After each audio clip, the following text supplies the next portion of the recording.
welcome to IELTS with Amki channel. So guys, today I'm going to discuss with you writing task 1 of journal training. So काफ़ी सारे जो मेरे subscribers हैं वो journal training भी कर रहे हैं. So इसीलिए उन्होंने मेरे को बोला था कि राइटिंग टास्क 1 की और इवन की जर्नल की रीडिंग अपलोड कीजिए. सो डेफिनेटली जो जर्नल कर रही हैं मैं उनके लिए भी वीडियोस अब से अपलोड करना स्टार्ट करूँगी. ठीक है. सो अब जो बात होगी वो बेसिकली राइटिंग टास्क 1 से होगी. जैसे आपको पता ही है कि मैंने ऑलरेडी 2-3 वीडियोस हैं जर्नल ट्रेनिंग रीडिंग की एज वेल एज टास्क 1 की अपलोड की हुई हैं. ठीक है, जिसमें मैंने आपको काफ़ी सारा डिटेल में बताया था. आज जो बताऊंगी वो सबसे पहले राइटिंग टास्क 1 होगा ताकि जो भी आपके डाउट्स हैं वो सारे क्लियर हो जाएं. ठीक है. सो गाइज़, अगर आप लोगों को ये वाली वीडियो मेरी अच्छी लगे तो चैनल को तो ज़रूर सब्सक्राइब करना, ज़रूर शेयर करना एंड मुझे कमेंट सेक्शन में अपना फीडबैक ज़रूर दिया करो, because feedback is very much indispensable not only for students but also for the teachers as well. So without any further ado, let's get start. So बहुत बच्चों को जो टास्क 1 है वो बहुत ही ज़्यादा डिफ़िकल्ट लगता है. डोंट वरी गाइस, मैं आपको बताऊंगी सिंपल क्राइटेरिया. ठीक है, आप लोगों ने करना क्या है, जस्ट राइट डाउन करनी है चीज़ें जो जो मैं आपको यहाँ पे टीच करूँगी. ठीक है, पहले आप मेरी प्रीवियस वीडियोस देखना, उसमें आपको सारे क्लियर हो जाएंगे इसके स्ट्रक्चर्स और ये भी आपको पता लग जाएगा कि हमने कैसे आइडेंटिफाई करना है कि ये फॉर्मल है, सेमी फॉर्मल है या फिर इनफॉर्मल है. ठीक है. सो सबसे पहले मैं आपको बताऊंगी कि ये कितनी टाइप्स के होते हैं. 3 टाइप्स के होते हैं, एक formal, semi formal and informal. ये सारी टाइप्स के होते हैं. ठीक है. फिर जो फॉर्मल होते हैं वो कौन कौन से होते हैं, जो हाई अथॉरिटी पर लोग होते हैं ना, जिनके पास पावर होती है. ठीक है, उनको हम बोलते हैं फॉर्मल. जैसे आप कोई भी एयरलाइन कंपनी को लिख रहे हो, ठीक है, आप उसको बिल्कुल नहीं जानते. ठीक है, कि एयरलाइन का कौन मैनेजर है, आप उसको थोड़ी जानते हो. सो वो क्या होगा, फॉर्मल होगा.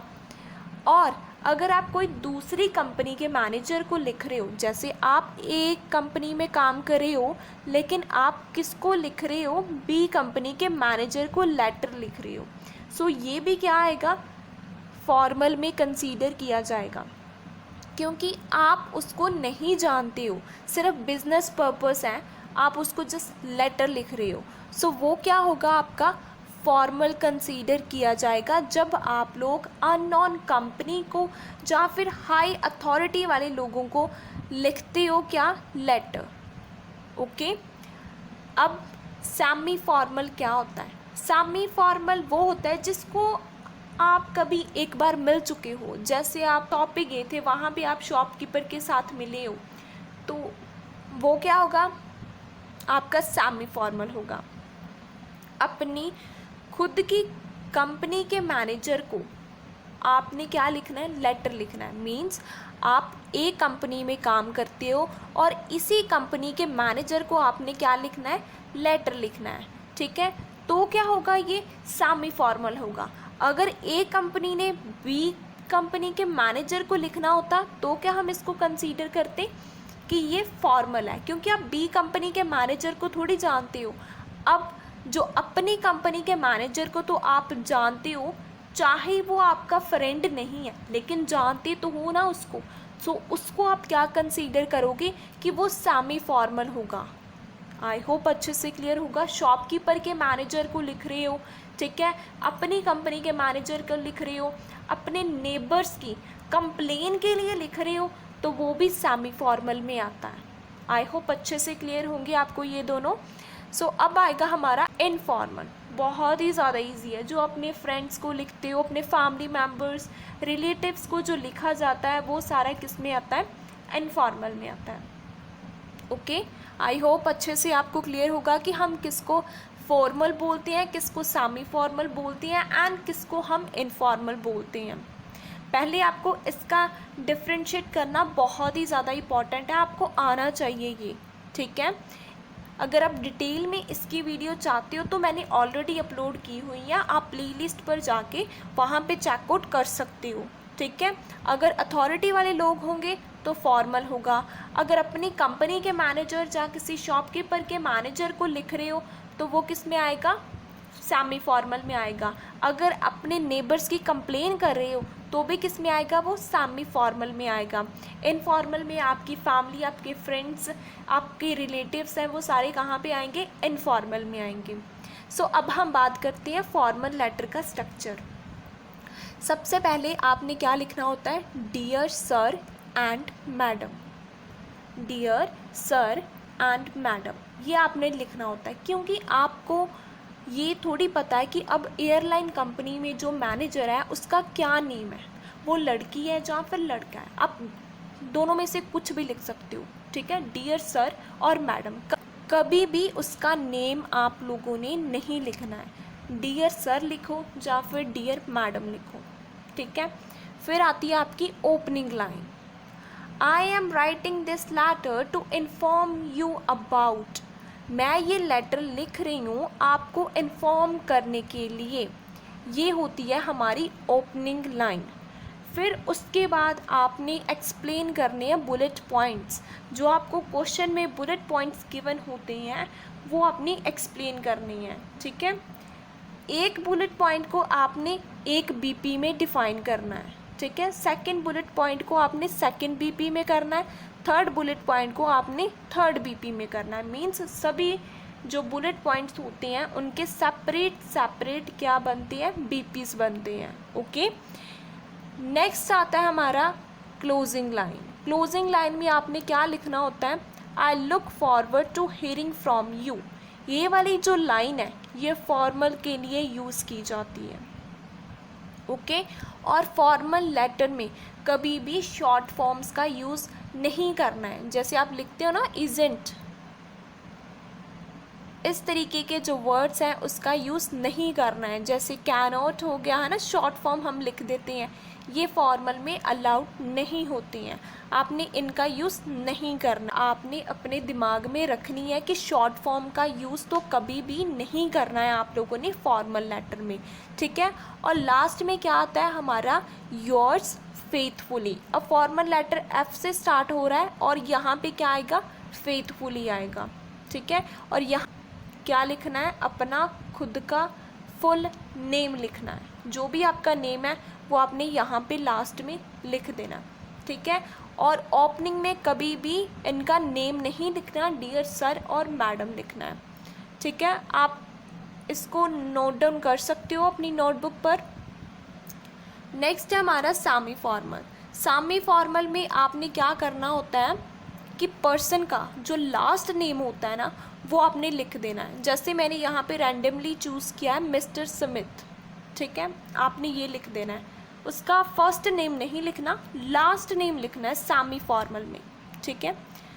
फिर ओपनिंग लाइन आएंगी, I am writing this letter to inform you. मैं ये लेटर लिख रही हूँ आपको इन्फॉर्म करने के लिए। जो भी आपको गिवन होगा क्वेश्चन में वो लाइन आपने आगे एडअप कर देनी है। सेम आएंगे बुलेट पॉइंट फर्स्ट को BP1 में, बुलेट पॉइंट 2 को BP2 में, बुलेट पॉइंट 3 को BP3 में। मीन सभी का क्या बनेगा, सेपरेट BPs बन जाएंगे, ठीक है। और इसमें भी कभी भी आपने शॉर्ट फॉर्म का यूज़ नहीं करना है, सेमी फॉर्मल में भी। ये बात आपने ध्यान में रखनी है। फिर आएगा closing line, I look forward to hearing from you. ये भी सेम होगी आपकी, ठीक है। और लास्ट में आ जाएगा योर सिंसियरली। ये सेमी फॉर्मल था, सो एस क्या हो गया, सिंसियरली, ठीक है। और यहाँ भी आपने अपना नेम लिख देना है, ठीक है। आई होप अच्छे से क्लियर होगा आपको। अब इनफॉर्मल की बात करते हैं। इनफॉर्मल की स्टार्टिंग में आप लोग निक नेम भी यूज़ कर सकते हो। जिसको भी आप लिख रहे हो, अपने फ्रेंड को, अपने रिलेटिव को, उसका निक नेम भी आप यहाँ पे लिख सकते हो, ठीक है। नेक्स्ट आप ओपनिंग लाइन लिख सकते हो, I am writing this letter to inform you, ठीक है, आपको इन्फॉर्म करने के लिए। और आप लिख सकते हो, I hope you all are great and enjoying your time there, ठीक है। ये भी आप लिख सकते हो, बट ये रखो क्योंकि सभी में एक जैसी हो जाएगी तो आपको भी ईजी हो जाएगा उसको रिमाइंड करना, ठीक है। फिर उसके बाद वही BP1, BP2 and BP3, but इसमें आप शॉर्ट फॉर्म का यूज़ कर सकते हो क्योंकि इसमें हम इनफॉर्मल लैंग्वेज यूज़ कर सकते हैं, ये लेटर ही इनफॉर्मल है। सो आप इसमें इनफॉर्मल वर्ड्स का यूज़ कर सकते हो, जैसे कांट, ठीक है, इज़ेंट, इस तरीके के जो वर्ड्स होते हैं उनका आप यूज़ इनफॉर्मल लेटर में कर सकते हो। ओके, नेक्स्ट आएगी हमारी क्लोजिंग लाइन, वो है hope you here from you soon, ठीक है, ये आप लिख सकते हो, इसकी क्लोजिंग लाइन है। एंड लास्ट में आएगा यू आर लविंगली, अपना निकनेम लिख देना, जो भी आपका निकनेम है आप वो लिख सकते हो यहाँ पे। ओके, बट यहाँ पे लविंगली आएगा, फॉर्मल में फेथफुली आएगा, एंड सेमी फॉर्मल में क्या आएगा, सिंसियरली आएगा। ओके, ये बात आपने ध्यान में रखनी है। और जो फॉर्मल लेटर है उसमें डियर सर एंड मैडम आएगा, और सेमी फॉर्मल में लास्ट नेम आएगा डियर मिस्टर स्मिथ, ठीक है, और इनफॉर्मल में आप निकनेम भी यूज़ कर सकते हो। नेक्स्ट है हमारा टिप्स। सबसे पहले आपने क्या करना होता है कि रीड करना है लेटर को 2-3 टाइम्स, जो आपको क्वेश्चन गिवन है उसको आपने रीड करना है 2-3 टाइम्स का, ताकि आपके दिमाग में ये बात बैठ जाए कि पूछा क्या है आपसे, ठीक है। फिर उसके बाद प्लानिंग करो जो एटलीस्ट 5 मिनट की होनी चाहिए। रफली आइडियाज़ लिखो, ठीक है, रफ में लिख लो ना कि ये पॉइंट्स में मैं ये आइडिया बताऊंगी, ठीक है, तो आपने पॉइंट्स को रफली लिख लेना है। फिर प्रॉपर स्ट्रक्चर जो मैंने आपके साथ डिस्कस किया है उसको यूज़ करो। कोई भी अननेसेसरी इन्फॉर्मेशन को ऐड नहीं करना है, अगर करोगे तो बैंड्स को डिडक्ट होंगे। सो कभी भी जो यूज़लेस इन्फॉर्मेशन है उसको ऐड नहीं करना है, जो पूछा गया है जस्ट उसकी बात होनी चाहिए, ठीक है। फिर उसके बाद है कोई भी डेट वगैरह मेंशन नहीं करनी है आप लोगों ने, ठीक है। फिर सभी जो बुलेट पॉइंट्स होते हैं उनके सेपरेट बॉडी पैराग्राफ बनाने हैं, जैसे मैंने आपको पहले बता दिया कि फर्स्ट बुलेट पॉइंट BP1 में आ जाएगा, सेकंड बुलेट पॉइंट BP2 में, थर्ड BP3 में, अगर 4 भी गिवन होगा तो वहाँ पे जाएगा BP4 में, ठीक है। और वर्ड्स को रिपीट नहीं करना है, जितनी कम हो सके उतनी कम रेपिटेशन करना आप लोगों के लिए ही वो बेनिफिशियल होगा, ठीक है। ये कुछ टिप्स थी जो आप लोगों के लिए काफ़ी ज़्यादा हेल्पफुल होगी अगर आप इनका यूज़ कर लेते हो। अब मैं आपको बताऊंगी कुछ फॉर्मल वर्ड्स के बारे में। 5 to 7 वर्ड्स हैं जो मैंने यहाँ पे लिखे हैं, अगर आपको ऐसे वर्ड चाहिए तो आप मुझे बता सकते हो। फॉर्मल में आप बोलोगे रिक्वेस्ट, इनफॉर्मल में आस्क, फॉर्मल में आएगा परचेज, इनफॉर्मल में उसको बोलेंगे बाय, फॉर्मल में आएगा कुड, इनफॉर्मल में आएगा कैन, फॉर्मल में आएगा वुड, इनफॉर्मल में विल, फॉर्मल में रिस्पोंड, इनफॉर्मल में रिप्लाई, इसमें आएगा कैनॉट, इसमें आएगा कांट, फर्दर मोर यहाँ पे आएगा एंड ऑल्सो, इनफॉर्मल में आएगा। ये सारे जो वर्ड हैं ये इनफॉर्मल हैं, ये वाले फॉर्मल हैं, ठीक है। आई होप अच्छे से क्लियर होगा आपको। अब हम बात करते हैं कुछ यूज़फुल एक्सप्रेशंस के बारे में जो आप लिख सकते हो राइटिंग टास्क 1 में। सबसे पहले अपॉलजी के लिए आप क्या क्या लिख सकते हो।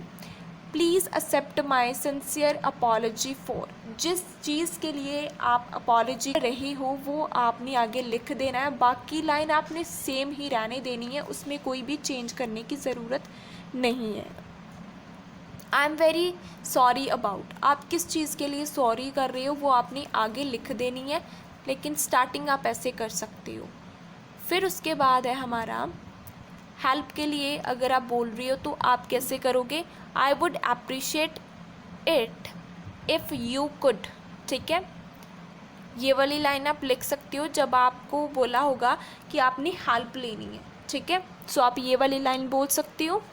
इन्फॉर्मेशन को पूछने के लिए आप क्या कर सकते हो। I am writing to inquiry about, ठीक है।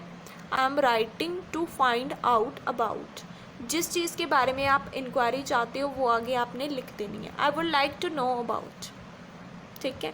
ये लाइन आप स्टार्टिंग में लिख सकते हो, जो आपको पूछना है, जिस चीज़ की इन्फॉर्मेशन चाहिए वो जस्ट आपने आगे ऐड करनी है, बाकी लाइन सेम ही रहेगी, इसमें कोई चेंज नहीं करना है।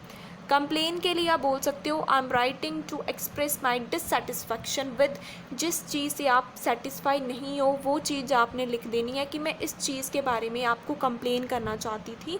ठीक है, स्टार्टिंग बिल्कुल सेम होगी, I am writing to express my dissatisfaction, जिस चीज़ के बारे में डिससेटिस्फैक्शन होगी जस्ट वही ऐड करनी है आप लोगों ने। ठीक है, बाकी सेम रहने देना है। फिर आपने कंसर्न को एक्सप्रेस करने के लिए आपने बताना है I am writing to express my concern about, जिस चीज़ के बारे में कंसर्न होगा वो आपने आगे एडअप कर देना है, बाकी सारा सेम रहेगा। ठीक है, कि मैं ये लिख रही हूँ अपने कंसर्न को एक्सप्रेस करने के लिए। ओके, ये एक्सप्रेशंस कुछ जो मैंने आपके साथ डिस्कस किए हैं। अगर अब तक वीडियो हेल्पफुल लगी हो तो चैनल को सब्सक्राइब कर लें। इन एक्सप्रेशन का यूज़ डेफिनेटली कीजिए। जब आपको सजेशन की बात होगी तो आप सजेशन वाला कीजिए, कंप्लेन की बात होगी तो कंप्लेन का कीजिए। ठीक है, कंसर्न की बात होगी तो कंसर्न वाला कीजिए। अकॉर्डिंग टू डिमांड आपने जस्ट लिखना है। ठीक है, नेक्स्ट हम बात करते हैं डिससेटिस्फैक्शन की। ठीक है, तो आप बोल सकते हो I am writing this letter to express my dissatisfaction. ये वाली लाइन है, या फॉर्मल और सेमी फॉर्मल में लिख सकते हो। इनफॉर्मल के लिए आप क्या लिख सकते हो, आई एम अनहैप्पी विद, क्योंकि यहाँ पे मैंने आई एम की शॉर्ट फॉर्म यूज़ की है, सो इसीलिए ये किसके लिए होगा, इनफॉर्मल के लिए होगा। ठीक है, पोस्ट के लिए जॉब चाहते हो तो आप बोल सकते हो आई एम राइटिंग और sending this application for the post of, मैं ये लिख रही हूँ या फिर सेंड कर रही हूँ ये एप्लीकेशन किस चीज़ की पोस्ट है, चाहे वो टीचर की है, एचआर मैनेजर की है, तो वो आपने यहाँ पे लिख देनी है, बाकी सारा सेम रहेगा। ठीक है, ओपनिंग लाइन की बात कर रही हूँ ये मैं। ठीक है, नेक्स्ट है कंप्लेन के लिए I am writing and sending this letter to complain about, जिस चीज़ के बारे में कंप्लेन होगी वो आपने लिख देनी है। ठीक है, ये ओपनिंग लाइन है, ये आपने ध्यान में रखनी है। ठीक है, नेक्स्ट है ग्रैटिट्यूड शो करने के लिए कौन सी लाइन का हम यूज़ कर सकते हैं, तो आप बोलोगे I am writing this letter to show my gratitude to you. ठीक है, मैं लेटर लिख रही हूँ अपना ग्रैटिट्यूड आपको शो करने के लिए। इनफॉर्मल में आप बोल सकते हो I am thankful to you for, जिस चीज़ के लिए आप थैंकफुल होंगे, ठीक है, या फिर ग्रैटिट्यूड शो करोगे वो कर देनी है, बाकी सारा सेम रहेगा, उसमें कोई भी चेंज नहीं आएगा। आई होप अच्छे से क्लियर होगा कि कैसे किया है। ये ओपनिंग लाइन है। ठीक है, अगर आपको कंप्लेन का लेटर है तो आप कंप्लेन वाली ओपनिंग लाइन लिखो, अगर आपको डिससेटिस्फैक्शन का है तो डिससेटिस्फैक्शन की लिखो, अगर पोस्ट का है तो पोस्ट की लिखो। ये जस्ट आपने जैसा आपको लेटर पूछा होगा वैसे आपने उसमें ये लाइंस ऐड कर देनी है। बहुत ही ज़्यादा सिंपल है, रियलिस्टिक है, आप इसका यूज़ कर सकते हो। ठीक है, और प्रॉपर स्ट्रक्चर हमेशा यूज़ करना आप लोगों के लिए बेनिफिशियल होगा। कभी भी जो इनफॉर्मल वर्ड्स होंगे वो आपने फॉर्मल लेटर में नहीं लिखने हैं, और इनफॉर्मल जो लेटर होता है उसमें शॉर्ट फॉर्म यूज़ कर सकते हो, बाकी दोनों में कोई भी शॉर्ट फॉर्म का यूज़ नहीं होगा। अगर करोगे तो बैंड्स को डिडक्ट होंगे। वर्ड लिमिट 170 तक आप लोग कर सकते हो, उसमें कुछ भी नहीं होगा। ठीक है, बट गाइस कोई भी अननेसेसरी डाटा इन्फॉर्मेशन ऐड करने की ज़रूरत नहीं है। अगर करोगे तो बैड इफ़ेक्ट पड़ेगा आपके बैंड स्कोर के ऊपर। ओके, सो ये वाले टिप्स को फॉलो करो, डेफिनेटली आपके बैंड स्कोर है वो आ जाएंगे फर्स्ट अटैम्प्ट में ही। और ये वाला आपने स्ट्रक्चर फॉलो करना है। जस्ट बात आपने ध्यान में रखनी है कि यहाँ पे सिंसियरली आएगा तो आपने वहाँ पर ही उसको यूज़ करना है। सिंसियरली हमेशा सेमी में आता है, फेथफुली हमेशा फॉर्मल में आता है, और लविंगली हमेशा इनफॉर्मल में आता है। ओके, और जो हमारा सेमी फॉर्मल होता है उसमें हम लास्ट नेम यूज़ करते हैं, और फॉर्मल में हम डियर सर या फिर मैडम यूज़ करते हैं, और जो इनफॉर्मल होता है उसमें हम निक नेम भी अपने रिलेटिव फ्रेंड्स का यूज़ कर सकते हैं। ओके गाइस, सो ये थी आज की वीडियो। आई होप आपको अच्छे से क्लियर होगी। अगर आपको इनके सैम्पल आंसर चाहिए तो आप लोग मेरी प्रीवियस वीडियो को चेकआउट कर सकते हो, एक वीडियो ऑलरेडी अपलोडेड है। अगर और चाहिए तो आप मुझे कमेंट सेक्शन में बता सकते हो। I will definitely make video for you. Thank you once again for watching my video and supporting my channel.